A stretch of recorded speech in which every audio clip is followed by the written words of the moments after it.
Thank you, Mr. President. Thank you, Senator Taylor. This is my first time on the Education Committee, as you know, and I've learned a lot. I enjoy serving with you, and we've served together about 15 years, I guess, or so. Sure. Both in the House and in the Senate. I only have a few questions. I don't want to rehash what's already been asked, but I just want to make sure I understand the impact that the substitute has on my district. And as you know, I have 17 counties. It appears that all of my counties have been bracketed out except for Bexar County. But Bexar County has several school districts, one district being Northside, which has about 103,000 kids. And then I have Harlandale that has about 15,000 kids. And Southside that has 5,300 kids. And so I don't know if you've had a chance to look at the financial impact analysis put out by CPPP. I did not. I've heard about it, but I was actually chairing a meeting this morning when that came out. Actually, we were sitting there together when I heard about it for the first time. So I've not seen theirs. I understand they went through and did an analysis by school districts based on losing a number of students. My understanding is they probably did not have the floor substitute that you had before you, so those numbers are going to probably be larger than what we have before us now. Well, according to the footnote, Senator Taylor, it states revised SB 3 applies only to counties with over 285,000 in population, and these school districts are in such counties. So I think it's in response. Update it. Okay. Yes, so sir. They've updated it since we laid it out this morning then. Yes, sir. And I realize it's came out pretty quickly, but so did the substitute, so we're all trying to catch up. And so in looking at this and in trying to compare the impact, I thought I would compare it to one of the school districts that you have in your district, and you have Friendswood. Is that correct? Yes, sir. And according to this document, Friendswood ISD has about 6,087 kids. That sound about right? It's a very small 6A. They're just barely in the 6A classification. So I wanted to compare it to a school district in my district as closely as possible, at least with regard to population. So I chose Southside ISD, which has 5,332 kids, and Friendswood had 6,087 kids. And then the assumption is that, according to this, the estimated financial loss in 1 year to school districts, if 5% of eligible students opt for vouchers, the impact that it would have on Friendswood would be $190,762, compared to Southside in my district, if 5% of those kids that were eligible chose to use the vouchers, of $1.6 million. And so you can see the concern that I have. It has a lot less effect on one of your school districts, but a significant effect on mine. And then going to Harlandale School District, which is on the south side of town, which is where I graduated from, which has about 15,000 kids. If 5% of those kids that were eligible chose to use the voucher program, the impact would be $5.3 million.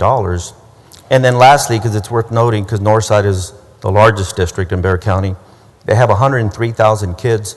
The impact to Northside would be $20,703,000. So, but again, trying to compare apples to apples, Southside ISD, which has 5,300 kids, to Friendswood, which has 6,000 kids, your school district would lose, worst case scenario, $190,000. My school district would lose $1.6 million. So help me reconcile that, and how do I go back home and explain that to my school districts? Sounds like your school district get a lot more money per kid than mine is. And they would lose a lot more too. Pardon? And so they would lose a lot more. Well, first of all, the number, you're getting a higher number per kid apparently, because if we're talking about similar numbers. But 5%, that's a very high rate. You talk about Northside, that's a school district of 103,000 people. You're talking about like 5,000 some odd people going. I'm not sure where those 5,000 people could all go in 1 year to exercise this option. If you look at the private school options in and around San Antonio, I don't know what the number of open seats are in those private schools, but I'd be surprised if there's the significant number of seats enough available to take up all those people they're talking about leaving the district.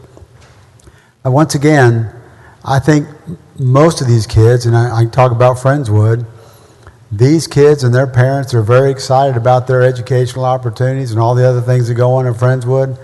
And I would be shocked if 1% left, much less 5. 1% would be still a pretty significant number to leave the district.